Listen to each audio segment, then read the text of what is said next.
स्वयं भगवान विष्णु के होश उड़ गए जब एक भक्त ने उनके चेहरे पर लोहे की भारी रॉड दे मारी और चिल्लाया, मेरी सेवा में बाधा डालने का यही दंड है।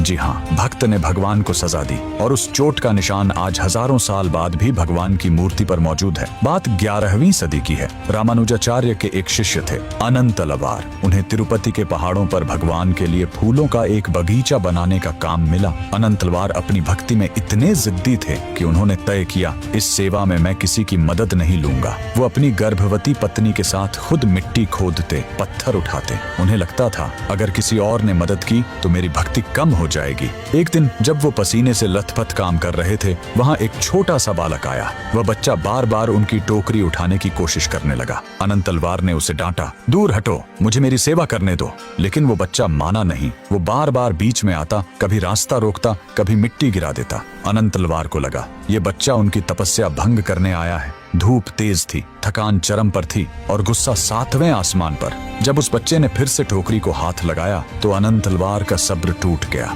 उन्होंने आव देखा न ताव, हाथ में रखी वही भारी लोहे की रॉड उस बच्चे की तरफ पूरी ताकत से फेंक दी। रॉड बच्चे की ठुड्डी पर जा लगी। वो बच्चा रोते हुए मंदिर के अंदर भाग गया। अनंतलवार ने सोचा कोई गांव का शरारती बच्चा होगा। शाम हुई, वो पूजा के लिए मंदिर पहुंचे। जैसे ही पुजारियों ने गर्भगृह का दरवाजा खोला, वहाँ खड़े हर शख्स की चीख निकल गई। अनंतलवार के पैरों तले जमीन खिसक गई। सामने भगवान वेंकटेश्वर की मूर्ति थी, लेकिन उनकी ठुड्डी से टप टप खून टपक रहा था। तभी अनंतलवार समझ गए वो कोई साधारण बच्चा नहीं था, स्वयं भगवान थे जो अपने भक्त का बोझ कम करने आए थे। अनंतलवार रोते हुए भगवान के चरणों में गिर पड़े।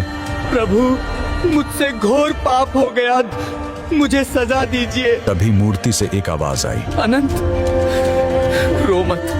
ये चोट मेरे लिए फूलों से भी कोमल है, क्योंकि ये तुमने अपने अधिकार से मारी है। लेकिन याद रखना, ये घाव अब हमेशा रहेगा, ताकि कलयुग में दुनिया को पता चले कि एक सच्चे भक्त का हक भगवान पर कितना होता है। अगर आपको यकीन ना हो तो आज भी तिरुपति बालाजी के मंदिर के मुख्य द्वार महाद्वार की दाहिनी तरफ वो लोहे की रॉड लटकी हुई है और आज भी भगवान की ठुड्डी के उस घाव को भरने के लिए वहाँ चंदन का खास लेप लगाया जाता है। भगवान ने मार खाई पर भक्त का साथ नहीं छोड़ा। अगर आप भी इस प्रेम को मानते हैं तो कमेंट में जय श्री हरि, जय श्री वेंकटेश्वर